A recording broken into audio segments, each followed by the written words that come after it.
सिर्फ कुछ दिन पहले इस्लामाबाद से एक उम्मीद की किरण दिखी थी, लेकिन अब लग रहा है कि वो उम्मीद पूरी तरह से टूट चुकी है। सबसे बड़ा सवाल, क्या ईरान ने डिप्लोमेसी के शुरू होने से पहले ही उसके सारे रास्ते खत्म कर दिए हैं? तस्नीम न्यूज एजेंसी की एक शॉकिंग रिपोर्ट सामने आई है और ईरान ने ऑफिशियली यूएस के साथ सेकंड राउंड की टॉक से मना कर दिया है।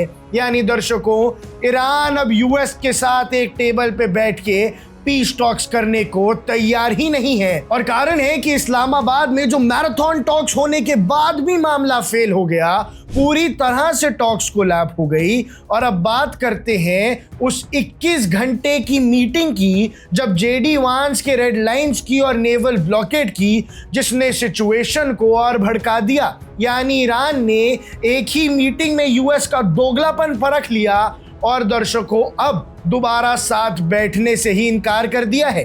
पिछले हफ्ते इस्लामाबाद में एक हिस्टोरिक मीटिंग हुई थी और दशकों के बाद यूएस और ईरान के बीच डायरेक्ट हाई लेवल टॉक्स हुई। जेडी वांस ने यूएस डेलीगेशन लीड किया। 21 घंटे तक इंटेंस डिस्कशंस चले। लग रहा था शायद परमानेंट सीज फायर हो जाएगा, लेकिन रिजल्ट था जीरो। जेडी वांस ने क्लियर कर दिया कि यूएस की रेड लाइन न्यूक्लियर एनरिचमेंट है और अमेरिका चाहता है कि ईरान परमानेंटली अपना न्यूक्लियर प्रोग्राम छोड़ दे। लेकिन ईरान का कहना है कि यूएस बार बार अपनी शर्तें बदलता रहता है और तेहरान के हिसाब से ये नेगोशिएशन नहीं बल्कि एक प्रेशर टैक्टिक्स है।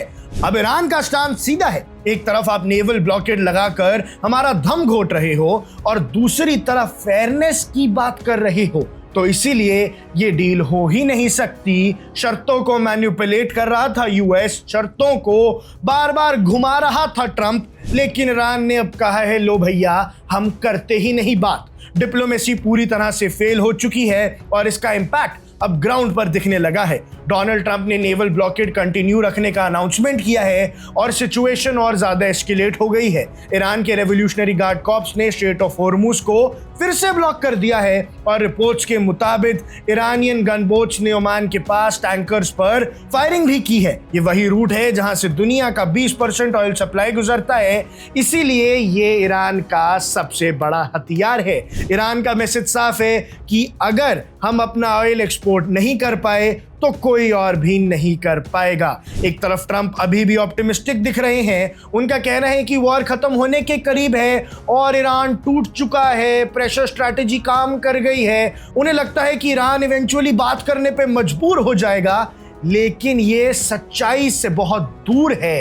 ईरान के अंदर सिग्नल्स बिल्कुल अलग है। सुप्रीम लीडर मुज्तबा खामिनी की तरफ से भी क्लियर इंडिकेशन है कि जब तक ब्लॉकेड नहीं हटेगा कोई नेगोशिएशन नहीं होगी। जब तक यूएस अपनी नेवी को मिडिल ईस्ट से हटा नहीं लेगा, बातचीत के टेबल पर ही नहीं बैठेगा ईरान। यानी अब डिप्लोमेसी को जंग की तरह ही बेहतर चला रहा है ईरान। पाकिस्तान अभी भी मीडिएशन की कोशिश कर रहा है, प्रपोजल्स एक्सचेंज हो रहे हैं, लेकिन जब दोनों तरफ से टेंशन हाई हो तो कॉम्प्रोमाइज की स्पेस बहुत कम रह जाती है और पाकिस्तान पर ज़्यादा भरोसा अब ऐसा लग रहा है कि ईरान को है भी नहीं। क्या ट्रंप का प्रेशर के आगे ईरान को झुकना पड़ेगा या फिर ईरान का जो ब्लॉकेड है ये ग्लोबल इकोनॉमी को हिला कर रख देगा और ट्रंप आखिरकार मजबूर हो जाएगा ईरान के टैक्टिक्स के आगे?